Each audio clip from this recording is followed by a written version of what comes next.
So Jennifer Lewis is another Democrat here who has gone back crazy over this Donald Trump loss. Well, damn, I guess I can't really say that because I think she has been diagnosed as being bipolar. But let's get into what she said. Let me ask you this. What about what they've said in terms of Black, particularly Black men and Latinos, supported him more than they have in the past? Why do you think that is? And what do you have to say to Black men and Latinos who were not in favor of supporting Kamala Harris? Oh, honey. Oh, honey. Mm. When your favorite niece and your 13-year-old daughter is raped by your alcoholic brother or the next door neighbor, and she tries to abort that baby inside of her from a rape, you're going to regret that. They want to. So she used an extreme case to argue the point that everyone who voted for Donald Trump is going to regret voting for him, if that makes sense. So it's saying that she's gone off the reproductive rights thing, and we've already talked about this. Reproductive rights is not the correct terminology that needs to be used for what they're talking about because everyone has the right to reproduce all day. No one can stop you from going in your house, going to a hotel, going to your car, the bathroom at your job, whatever, and reproducing babies all you want to. The correct definition or the correct meaning is they want to be able to, when they do those things like, you know, hunching in the car, hunching at work, in the bathroom, at little motels, out in the woods, whatever. They want to be able to delete those babies. That's what she should be saying. Since you want to use extreme examples, now let's just call us. Let's just call it. Let's say not call a spade, but let's get to the real nitty gritty. Since she wants to go there, if your drunk brother or the next door neighbor is taking advantage of your daughter, assaulting your daughters, your nephew, your nieces. I'm sorry, hell, maybe even your nephews. Let's just be honest.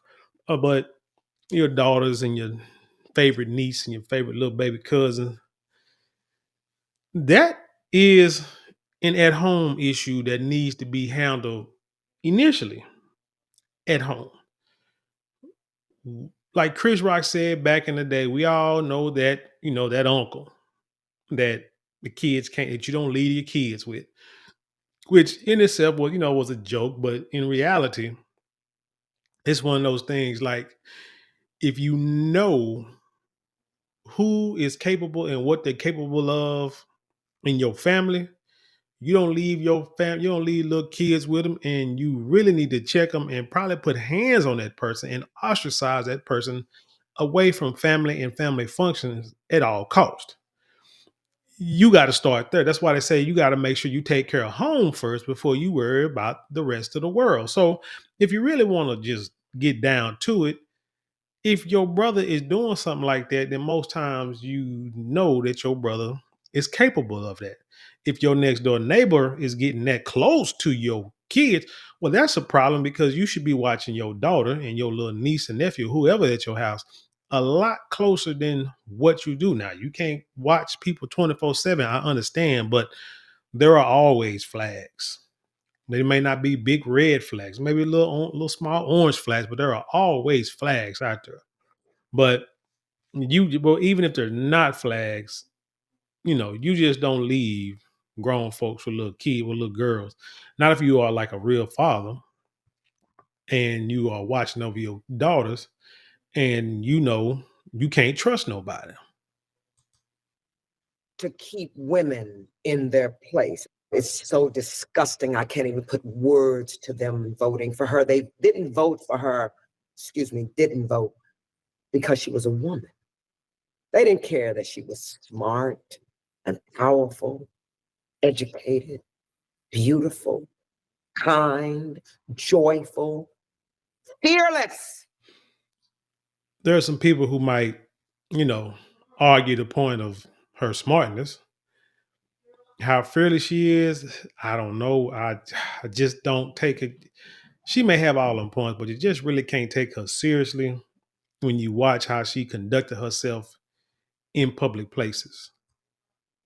She would have taken care of this country. She would have protected the people. She would have surrounded herself with great minds. Nah, she wasn't protecting the people because she let all these migrants in, and she was going to continue allow them in. So she wasn't protecting the American people, and she would have to surround herself with great minds because her mind just doesn't seem all that great politically. But keeping women in their place was more important to them. And Black men, that was just shocking because, honey, She finna get into the black men not supporting the black woman when we all know she's a fake black woman. And keeping women in line was not the most important thing. The most important thing to most Americans was the economy and the border crisis. he's going to give the military and the police permission to shoot you in your back, and there will be no immunity.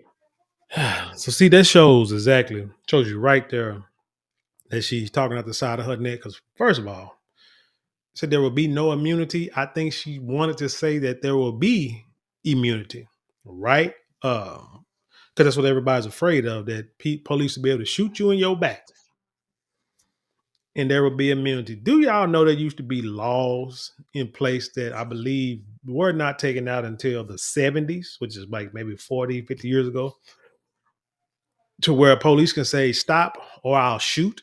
And if you kept running, they could shoot you. Those were laws. Those laws are no longer in the book. What she showing is that she doesn't pay attention. She doesn't know what she's talking about. She has listened to people spew all this bullcorn and hasn't done any kind of reading, studying, researching herself because it's not the immunity that that you're thinking about. Take for instance the case down here. It was a guy with Botham John was, saying deleted by a police officer.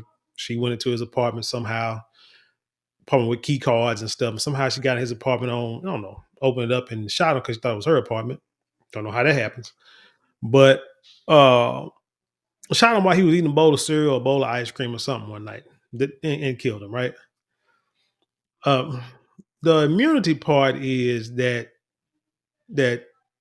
the police department can't be sued if someone does something in the line of duty that is egregious. But you can sue that individual person, like the police officer who shot him, because she was ordered to pay like almost $100 million to his family. But that's like, what do you call it? That's just bullcorn because she ain't got no $100 million and she in prison right now. Where's she gonna get the money from? That's just tokenism, just to say, hey, look, we did something for y'all and y'all could be happy about. You'll never see that money. They'll never see a dime of that. Collects all she gotta do is stay in prison, get out of prison, file bankruptcy, and then they can go to court for the rest of their lives until everybody dies and no one has got money. But hey, you can say the family was rewarded almost $100 million because she shot a dude eating cereal. But what people ain't understanding is, and they talking about this immunity, do y'all not realize? Here's the thing: even if you sue the police department, right, and you win the court case, and and you win monetary damages, do you know who pays for that? You do. It doesn't come out of police pension, doesn't come out of the police funds, the money they get from the government. It comes from the taxpayers. The taxpayers pay anytime a lawsuit is filed and settled monetarily, the taxpayers pay it. So you will sue the police department and you'll be the one paying yourself these millions of dollars because of something the police done. That's already in the books. That's what needs to be changed. That's what you should be talking about. Changing that law from the taxpayers to the police department having to pay. Because you do that, I guarantee the way things are ran in the police department would change dramatically. So, baby, y'all done fucked up. You took every right from your children. Once again, there would be no social security and pensions and rights. Well, see, there she go, and there's something else she's saying that proves that she hasn't did any kind of studying or vetting what she's talking about, because Social Security they've already talked about. Social Security will probably be gone by the time I'm her age, and or at least I'm in my 70s or 80s. They said Social Security to be gone. They've been saying this for years, which is why they created pensions and 401k. But now if you notice, if you got jobs, you notice that a lot of times now, what jobs are doing is that they're automatically taking money out of your check and putting it into a retirement or IRA. Why? Because these pensions and these 401ks are drying up, because there will be no money in these services. So they're like, well, shoot, we got to find something else. Just put it in the IRA or put it in a retirement account, to where that when they get out, they'll have money already in a retirement, because people are not going to save, and they're not understanding how important it is to have money once you retire. But that's because we know she's not looking at anything. This thing has said you will never have to vote again. He said you don't have to vote because he was talking, I would say, tongue in cheek. Like, man, once I get in office, pass all these laws and these bills and put everything in place, you ain't got to vote no more. You're saying, why go to the polls? Vote for what? Because everything is in place. Only thing you probably want to vote for is to make sure you keep it in place. Other than that, why go to the polls? He's going to be in charge of the military. We have fucked up. He has been in charge of the military before, which is why there were no more new wars and soldiers got taken out of war-torn places while he was in office the first time. End of story. You don't think it was a simple situation of looking at the economy, looking at inflation, looking at crime and saying, excuse me, providing and protect. And as men, that's what we want. And as a result of that, I mean, I voted for her. I wasn't voting for him. But speaking to men who felt differently, they didn't think about Roe v. Wade. They didn't think about stuff. They thought about the economy, money in their pockets, and safety in the streets. Listen, it couldn't have been as simple as that. Why, yes. Yes, it was, Jenifer Lewis, because contrary to popular belief that women want to believe, refuse to believe, is that men are real simple. We are really simple. It don't take much to make us content and or happy. Y'all try to think, man, y'all are so complicated to please, and we don't understand. No, it's real simple. Money in our pocket and safety on the streets. That's it. Everything else, all that other mess you're talking about, y'all deal with that. This is what we're concerned about as men, is making sure our families are taken care of. First of all, do you see women breaking in people's houses? Yep, I do. Do you see women shooting each other in the streets? Yep, I do. They voted because they voted for Trump because, I hate saying his name. They voted for him because they hate themselves. Oh, mercy. Did she actually say that people voted for Trump and black men voted for Trump because we hate ourselves? So what does that mean? What does that mean if you voted for a fake black woman? Does that mean you hate yourself so much that you would let somebody cosplay you and act like they a sister girl and part of sorority, so they deserve your vote? So that don't mean you hate yourself? That you don't love yourself enough that you would vote for somebody who act like you and that's good enough for you? And they see this thing as powerful, that he's going to move mountains for them and make them rich. And unfortunately, black men, they want a man. They were saying, I'm voting for the man. Well, we're going to see about that. And don't think we're all not at fault. All of us. We went to our jobs, we came home and sat on the sofa and watched movies of destruction. Superman, Batman, the end of this. Well, that's enough for me for this. I don't know what else she's about to say, and I'm not going to sit there and waste your time or my time too. Like I said, she's already been diagnosed with, like, me by being bipolar. She said it herself, so we're not even going to talk against her like that. But it seems like she's going into one of them fits right now. But she's completely wrong, as most of these Democratic shills are. People voted for Donald Trump because they're tired of what Joe Biden was doing and Kamala Harris was doing. Economy's jacked up.